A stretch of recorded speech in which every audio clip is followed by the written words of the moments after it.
주일 말씀 여러분과 함께 나누도록 하겠습니다.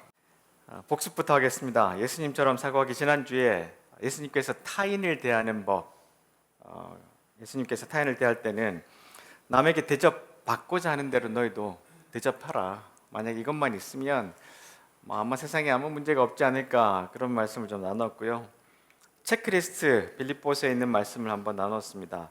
그리스도를 믿는 것이 여러분에게 힘이 되고 있습니까? 한 주 동안 예수님을 믿는 것이 힘이 좀 되셨습니까?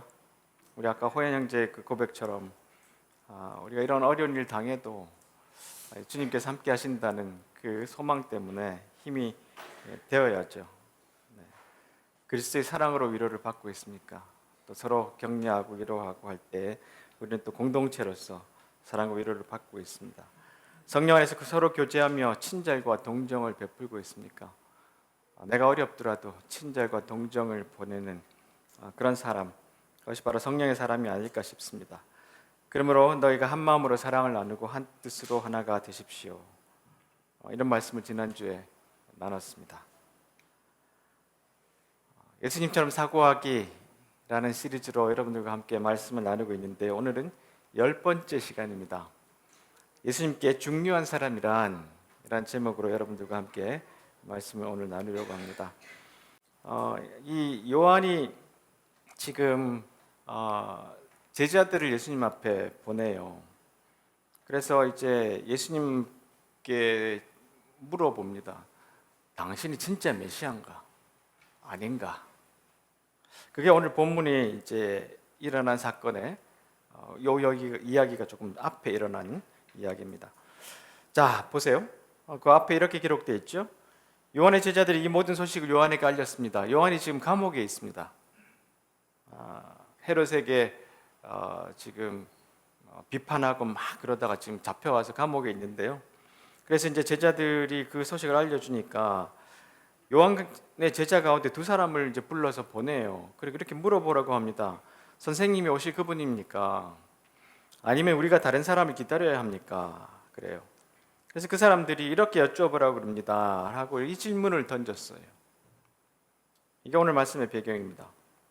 자, 렘브란트가 그린 그림 중에 이제 그 마리아가 잉태했을 때, 예수님을 잉태했을 때 이 요셉을 잉태한 이 엘리자베스를 찾아간 장면입니다. 이게 이제 누가복음 1장에 기록되어 있는데요. 두 사람은 사실 이 태중에서 만났던 관계입니다. 그렇죠? 그리고 친척이고요. 그리고 이 둘이 자랄 때도 만났는지 같이 놀았는지 성경에 기록은 잘 없지만 수많은 화가들이 이 주제를 가지고 그림을 그렸어요. 이 두 편은 똑같은 그림이죠. 하나는 루브르에 있고 하나는 런던의 내셔널 갤러리에 있습니다. 작가는 이제 레오나르도 다빈치예요. 보면 이렇게 요한과 예수님이 항상 이렇게 같이 있는 그림들이 참 많아요. 이런 그림을 또 잘 그린 사람이 라파엘로라는 사람입니다. 이거는 이제 르네상스의 가장 대표적인 일이 이 삼각구도 안에 예수님과 요한을 이렇게 배치해 놓고 있는 이런 그림들을 많이 그렸어요. 그래서 예수님과 이 세례 요한이죠. 제가 요셉을 그랬는데요. 세례 요한은 굉장히 가까운 관계였습니다. 그렇죠? 그러니까 모를 리가 없어요. 그리고 이제 이 세례 요한이 이렇게 성장해서 그가 하던 일이 뭐냐면 바로 이 메시아의 길을 닦는 사람, 예비한 사람 있잖아요. 그래서 마태복음에도 보면 요한이 등장한 다음에 광야에서 전도를 시작하는데 회개하시오, 하늘나라가 가까웠습니다. 이사야 선지자가 말한 것처럼 주님의 길을 준비하고 주님의 길을 곧게 펴라. 그리고 낙타털로 만든 옷을 입고 허리에 가죽띠를 두르고 메뚜기와 들에서 나는 꿀을 먹고 사는 아주 기이하게 한 행동을 했어요. 이것은 뭐냐면 제2의 출애굽이다. 여러분, 이 모양이 보면 낙타털, 메뚜기 먹고 이런 것들이 상징들이잖아요. 그래서 요단강에서 세를 줬는데 홍해를 건너오는 것처럼 다시 우리가 나라가 새로워져야 된다. 하나님 나라로 들어가는 시대가 온다. 나는 그분을 예비하는 자다. 이렇게 했던 사람이에요. 여기 손가락 이렇게 든 게 보이시죠? 그림에, 그렇죠? 항상 이게 세례요한을 그렸더니 손가락을 많이 그려요. 이렇게 가리키고 있어요. 그리고 뭐냐면 내가 예수님이 오시는 그 메시아가 오실 때 그 길을 예비하는 사람이고 가리키는 사람이다. 이런 것을 이제 상징하는 것이죠. 그리고 심지어는 예수님에게 직접 세례를 줬잖아요. 그렇죠? 세례를 줄 때 하늘에서 성령이 비둘기 같이 임하는 모습, 예수님만 봤을지 그가 봤을지는 뭐 그건 정확하게 알 수는 없지만 하여튼 그런 관계에 있었던 사람이고요. 계속해서 예수님의 사역을 쭉 깊게 봤던 사람이고, 심지어 예수님의 제자 가운데 요한의 제자였던 사람들도 있습니다. 그만큼 가까웠어요. 근데 이 의심이 들었어요. 의심이 들었는데 예수님이 그들에게 던져준 답은 내가 메시아다 이런 답이 아니고요. 이런 대답을 던집니다. 예수님께서 이제 그 제자들, 요한의 제자들이 와 있을 때 많은 질병과 고통과 악한 영에 시달린 사람을 막 고쳐주고 계셨어요. 그리고 제자들에게 이렇게 말씀을 하십니다. 그 상황 가운데 가서 요한에게 너희가 보고 들은 것을 알려라. 보지 못하는 사람이 보고, 다리 저는 사람이 걷고, 문둥병 환자가 깨끗해지며, 듣지 못하는 사람이 듣고, 죽었던 자가 살아나며, 가난한 사람들에게 복음이 전파된다고 하여라. 나를 의심하지 않는 사람은 복이 있다. 가부간의 이야기를 하지 않고 지금 일어나는 가난한 자들이 복을 받고 있다, 이 이야기를 하고 계신 거예요. 그래서 이제 이야기를 듣고 아마 요한의 제자들이 돌아가서 보고를 했겠죠. 이 모습은 이제 감옥에 갇힌 세례 요한의 모습을 그린 그림인데요. 세례 요한은 이렇게 생각했을 거예요. 메시아가 이 땅에 왔으면 내가 여기 있으면 안 되지. 감옥에 있으면 안 되지. 여기는 헤롯이 있어야지. 나는 그 메시아와 함께 지금 어마어마한 사역을 하고 있어야지. 내가 이제 고통 중에 있으면 안 되지.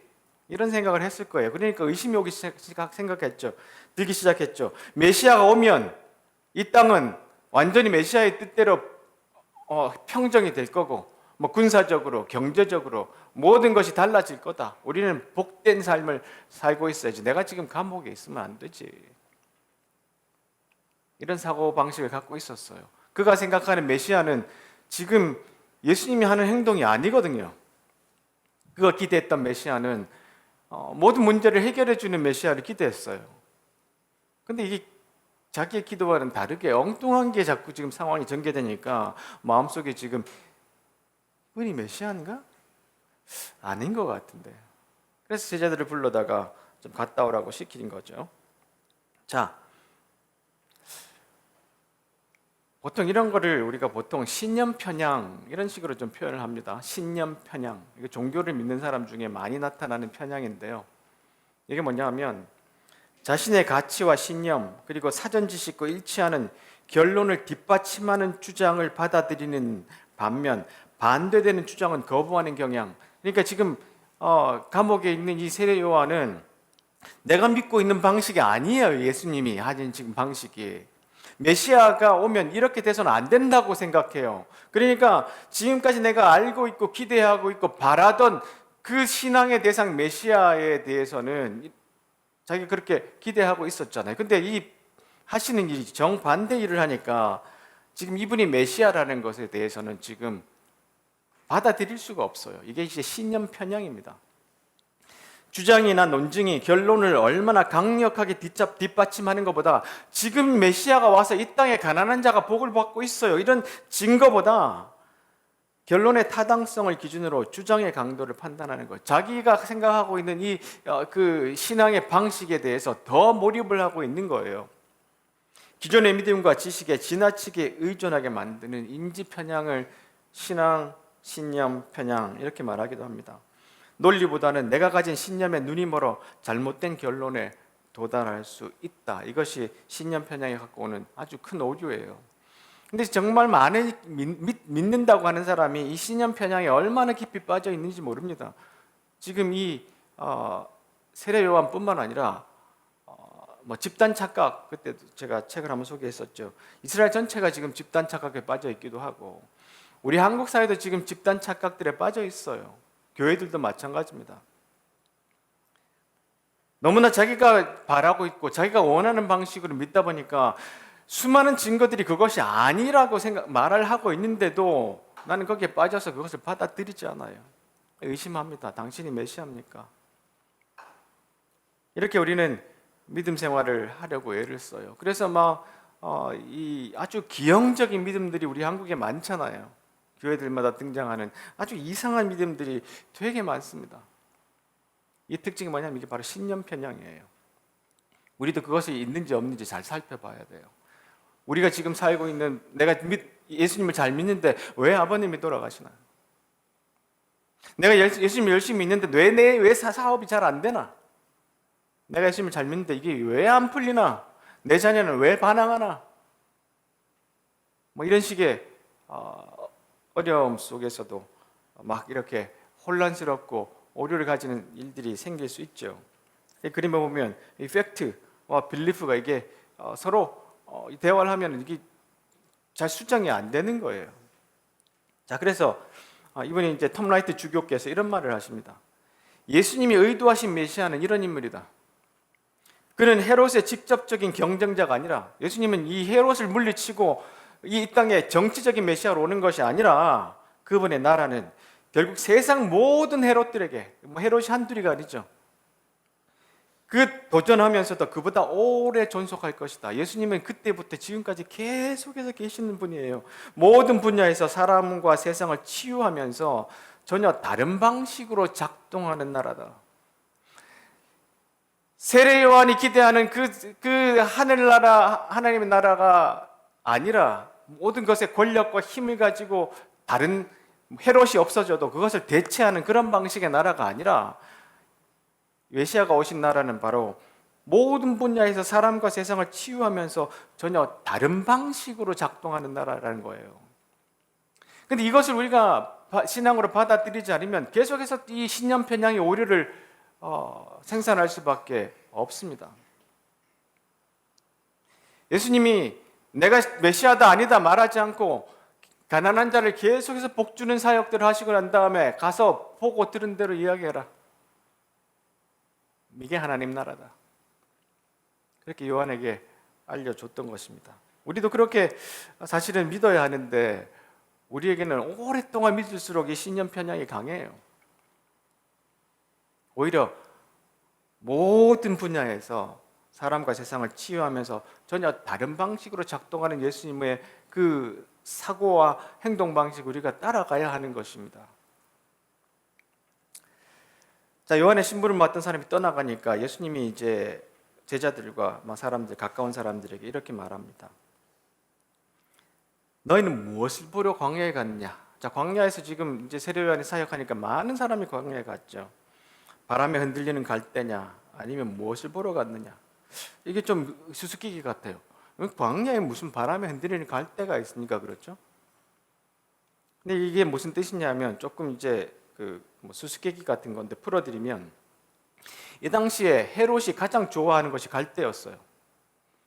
그래서 헤롯 안티파스의 이제 동전인데, 동전에 갈대를 그려놨어요. 이건 뭐냐면 풍요의 상징입니다. 이 곡식 이거에 대해서 이제 헤롯이 즐겨 그렸던 상징이에요. 그러니까 너희들 부와 왕을 보러 그 광야에 나간 게 아니지 않느냐, 이런 뜻입니다. 아니면 무엇을 보러 갔느냐? 화려한 옷을 입은 사람이냐? 멋지고 호사스러운 옷을 입고 호화롭게 사는 사람은 궁전에 있다. 자, 그 사람은, 헤롯은 광야에 있지 않고 저 궁전에 있다는 거예요. 그리고 너희는 무엇을 보러 갔느냐?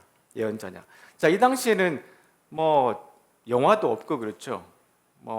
음악, 이런 공연 이런 것도 거의 잘 드물 때예요. 그러니까 로마가 만들어 놓은 그런 원형 경기장이나 아니면 극장에서 뭐가 일어나면 사람들이 굉장히 흥미를 가졌을 텐데, 이건 또 돈 있는 사람이 아니면 잘 못 갔죠. 그러니까 이제 누가 나타났다 그러면 사람들이 와 이렇게 몰려가고, 또 이들이 유일하게 좀 지금의 영화나 광고로 볼 수 있는 게 뭐냐면 이게 동전이에요. 동전. 이 동전이라는 것은 항상 보잖아요. 그래서 이 동전은 광고의 가장 최첨단 기술이었어요, 이 당시에. 이걸로 이제 헤롯이 계속 광고를 하고 이렇게 선전을 했던 것이죠. 그래서 예수님 이것에 이제 예를 들었어요. 너희들 거기 갈 때 위대한 사람을 보러 갔느냐? 아주 멋진 사람, 왕과 같은 사람, 뭐 예언자, 이 사람 엘리야라고도 소문이 났었으니까 세례요한 같은 위대한 사람을 보러 갔느냐? 자, 그 사람은 진짜 그래. 그 사람 위대한 사람이야. 여자에게서 난 사람 중에 가장 위대한 사람이야. 그런데 그 다음 보세요. 하나님 나라에서는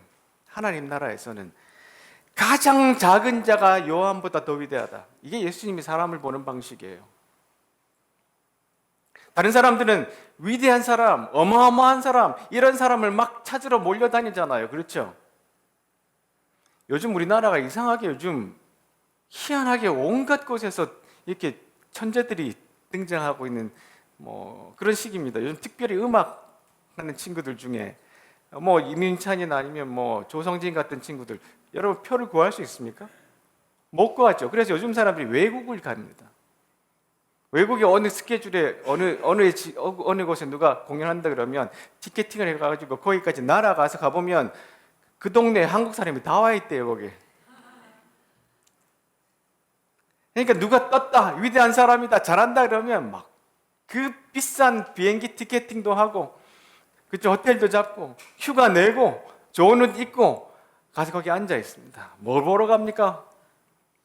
음악 들으러 가죠. 너무나 위대한 음악들을 보러 갑니다. 나의 즐거움을 위해서. 그렇죠?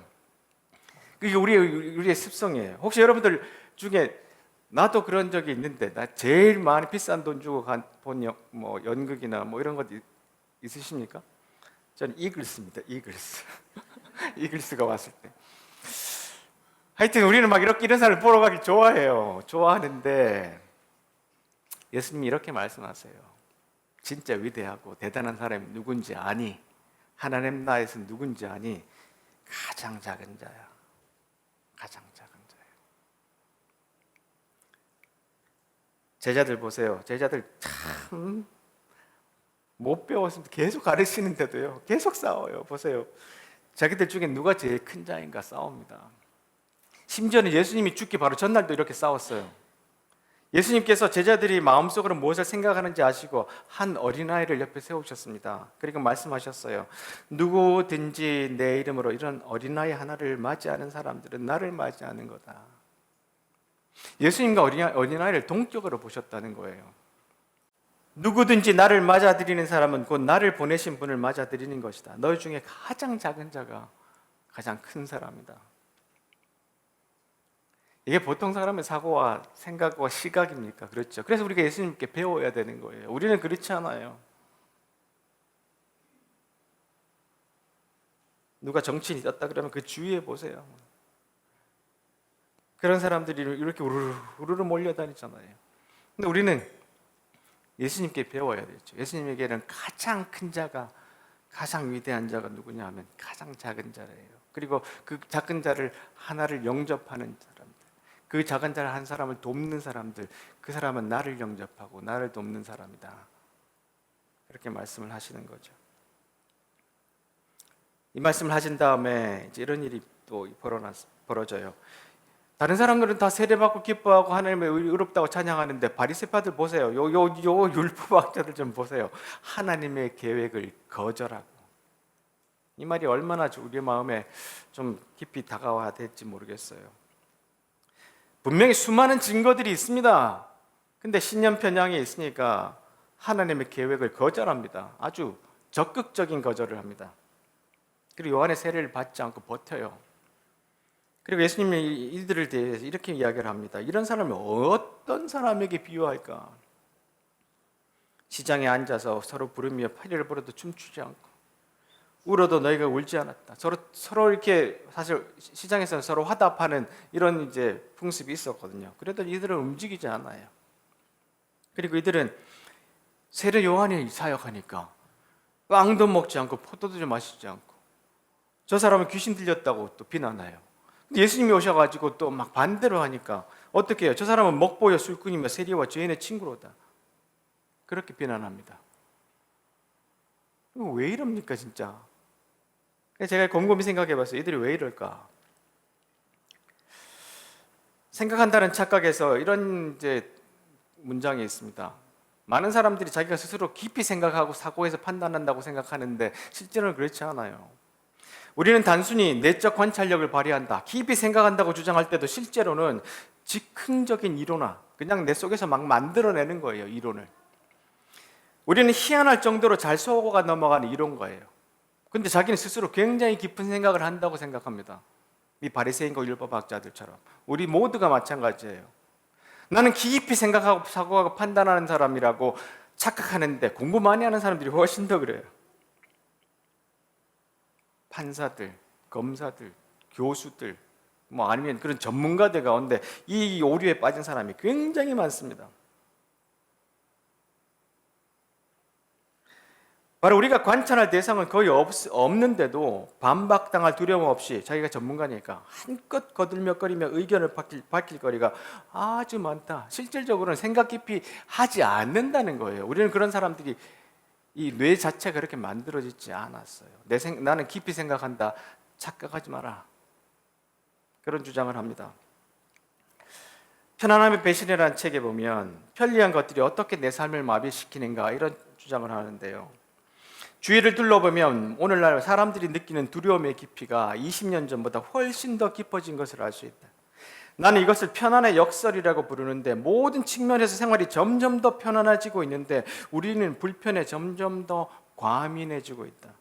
어찌나 과민해지고 있는지 아주 조금만 역경이 닥치고 누구나 겪는 작은 걱정거리만 생겨도 우리 머릿속에는 두려움이 자리 잡고 신체적, 정서적 건강이 온통 뒤흔들리고 만다. 혹시 누구 이야기 하는 건지 생각이 나십니까? 이건 내 이야기 아닙니까? 그렇죠? 옛날 왕들보다도 편하게 살아요, 우리가. 그런데도 조금만 불편해지면 과민해지고 스트레스 받고 신체적, 정신적 온갖 이런 걸로 흔들려요. 저는 그 책을 읽으면서 그런 생각을 했어요. 왜 이럴까? 그리고 앞에 왜 율법학자와 바리새인들이 왜 세례요한이 왔을 때도 이렇게 비난하고 예수님을 말했을 때 이렇게 왜 비난을 했을까? 자기들은 깊이 생각하는 것 같지만 그렇지 않은데 그 이유는 뭐냐면 저는 게으름이라고 봤습니다. 게으름. 지적 게으름, 또한 영적 게으름. 내가 이 사람을 비난하고 저 사람을 판단할 때 내가 깊이 생각해서 비난하고 판단한 것 같지만 그렇지 않아요. 진짜로 예수님이 하셨던 그 말씀과 가르침과 증거를 깊이 들여다보고 공부했으면 율법학자와 바리새인들이 이렇게 반응을 안 할 거예요. 우리가 이 편안함에 배신하는 것이 우리 생각조차도 우리는 편안하게 만들었어요. 교회에서도 편안한 설교 좋아하죠. 아까 우리 성집사님, 이 목사 설교가 너무 힘들어. 제가 그렇게 들었어요. 이거 그러니까 제 속에 그렇지, 내 설교 힘들지, 부담스럽지. 교회 설교 듣고 나가서 불편하지 않으면 잘못된 설교입니다. 예수님 보세요. 편안하게 좀 설교 있습니까? 예수님 가르침 중에 편안하다 있습니까? 아니에요. 심지어 돌에 맞아 죽을 정도의 설교를 하셨어요. 불편합니다. 실제로 그래요. 왜냐하면 예수님 따르는 게 힘들어요. 쉽지 않습니다. 그렇잖아요. 그렇죠? 근데 우리는 편안한 게 좋아요. 그렇죠? 도전받고 싶지 않아요. 생활 바꾸고 싶지 않아요. 근데 이것이 우리를 죽인다는 거예요. 그 영적 게으름, 지적 게으름이 우리를 죽이는 겁니다. 그러니까 말씀을 깊이 안 살펴보고 예수님을 깊이 안 살펴보니까 주위의 온갖 이론들 상황에 뒤흔들리고요. 신념 편향에 그냥 세상에 나가서 이상한 신앙인으로서 비춰지는 겁니다. 편안함 우리에게 배신을 줍니다. 그래서 우리는 때로는 힘들고 좀 불편해야 됩니다. 불편해야. 내가 초창기 바람빛교회는 불편한 교회입니다. 그런 이야기 자주 했습니다. 근데 요즘 되게 편하시죠? 너무 좋잖아요. 어떻게 불편하게 만들어야 되나? 자, 그게 아니라 우리 마음과 몸이 사실은 좀 불편해야 돼요. 그래야 조금만 역경이 닥치고 힘들 때 견뎌낼 힘이 우리에게 생깁니다. 너무 힘들면 안 돼요. 너무 힘들면 안 돼요. 오히려 과학적으로 조사해 보니까 너무 힘든 사람은 나중에 이게보다 훨씬 더 나빠져요. 그러니까 조금 힘드셔요. 조금 힘들어야 합니다. 조금 불편해야 됩니다. 자, 그래서 우리 영적인 것도 편안하면 우리는 망합니다. 텍스트를 넘어 콘텍스트라는 곳에서 이 최종원 교수는 이런 이야기를 합니다. 지적 게으름이란 건 뭐냐면 배움에 대한 열정이 없거나 독서에 대한 실천이 없음을 의미하지 않는다. 저 책 많이 읽는데요. 저 열심히 배우는데요. 그런데 보세요. 주어진 것을 비판적으로 여고하는 능력을 갖추지 않는 것이 게으름이다. 읽는 거 좋아요. 열심히 보는 거, 듣는 거 좋지만 그 다음에 작업이 있어야 되는 거예요. 율법학자들과 바리새인들도 열심히 성경 읽고요. 열심히 예배했어요. 근데 그 다음이 중요합니다. 비판적으로 여고하는 능력. 이제 그 너머의 의미를 캐내는 수고를 해야 돼요. 수고를. 노력을 해야 되는 거. 불편해야 된다는 겁니다. 이게 없으면 우리 신앙도 성장하지 않고요. 조그만 시험이 와도 넘어집니다. 제가 수십 년 신앙생활 했다는 사람들 만나보면요. 하나도 안 잘한 사람들 많이 봅니다. 그 이유가 뭔지 아세요? 바로 이 작업을 안 했기 때문에 그래요. 지적 게으름, 영적 게으름. 편안함에 그냥 그대로 아멘 하고 쫓아오다 보니까 신념 편향에 이상한 사람이 된 괴물이 된 거예요. 예수님이 말씀 끝에 이런 말씀하셨는데요. 지혜는 그것을 따르는 자들에 의해서 옳다는 것이 증명된다. 지혜는 그것을 따르는 자들에 의해서 옳다는 것이 증명된다. 예수님이 이렇게 사고방식을 가르쳐 주시고 우리에게 알려주셨는데 행동 안 하면 뭐 아무것도 아니잖아요. 그렇죠? 자, 보세요. 지혜가 예수님이 이런 분이시라는 것, 교회가 이러는 것이라는 것을 성경에서 우리에게 알려줬는데 우리가 이렇게 안 살면 세상 사람들이 예수님을 알게 되고 교회를 보는 방식이 어떻게 되면 반대로 보겠죠. 아, 저 지혜는 가짜야. 왜냐하면 기독교인들조차도 안 믿으니까. 기독교인조차도 그렇게 안 사니까. 간디가 그런 말 했죠. 나는 예수는 좋은데 기독교인들 좋아하지 않는다. 세상에 기독교인은 딱 한 명밖에 없다. 예수님이다. 그렇게 표현할 정도였어요. 그러니까 우리가 주님의 지혜를 얻는 것은 그렇게 살라는 것이죠. 그래서 빌립보서에 보시면 예수님처럼 생각하고 행동합시다 이렇게 되어 있습니다. 저 이제 배경 그림에 보면 예수님이 땅에 이렇게 손으로 뭘 쓰셨잖아요. 많은 사람들이 예수님이 뭘 쓰셨나? 그리고 이 가늠하고 잡혀온 사람들이 왔을 때 예수님이 앉으셔서 이렇게 땅에 흙에 손가락으로 뭘 쓰셨는데 뭘 쓰셨는지 기록이 안 돼 있어요. 근데 제 생각에는 뭘 쓰시기보다 생각하시지 않으셨을까? 이 상황에 대해서 깊이 생각하지 않으셨을까? 그리고 일어나셔서 하셨던 말씀이 죄 없는 자가 먼저 돌로 쳐라. 이건 그냥 나오는 말씀이 아니잖아요. 그렇죠? 그래서 다음 주부터 시리즈 제목을 바꿨습니다. 사고하기 그 다음에 행동하기가 따라와야 될 것 같아요. 사고를 끝나지 말고 예수님처럼 사고하고 행동하기. 자, 말씀 정리하겠습니다. 예수님의 나라에는 가장 위대한 자는 가장 작은 자입니다. 세상이 갖고 있는 가치와 하나님 나라의 가치는 달라요. 사람들이 그 위대한 사람, 좋은 사람 쫓아다니는 그런 세상의 문화가 있지만 예수님의 나라는 작은 자에게 초점을 맞추는 것. 그것이 예수님이 알려주시는 거예요. 그리고 예수님은 우리에게 말씀하시기를 세상의 방식, 신념의 편향 이렇게 살지 말고 내가 하는 일을 잘 봐라. 내가 가르치는 것을 잘 배워라. 지적 게으름에 그냥 처져 있지 말고 그 의미를 깊이 생각해라. 그리고 난 다음에 그 말씀을 삶으로 옮겨라. 그렇게 말씀을 합니다. 우리 한 주간 살아가면서 이렇게 예수님 생각하고 또한 그것을 조금이라도 예수님같이 다 처음부터 되기는 않겠죠. 그 길은 어렵습니다. 쉽지 않아요. 그러나 작게라도 작은 자, 소자들에게 관심을 베푸는 우리가 된다면 또한 우리의 신앙에 조그만 성장이 있지 않을까 싶습니다. 기도하겠습니다.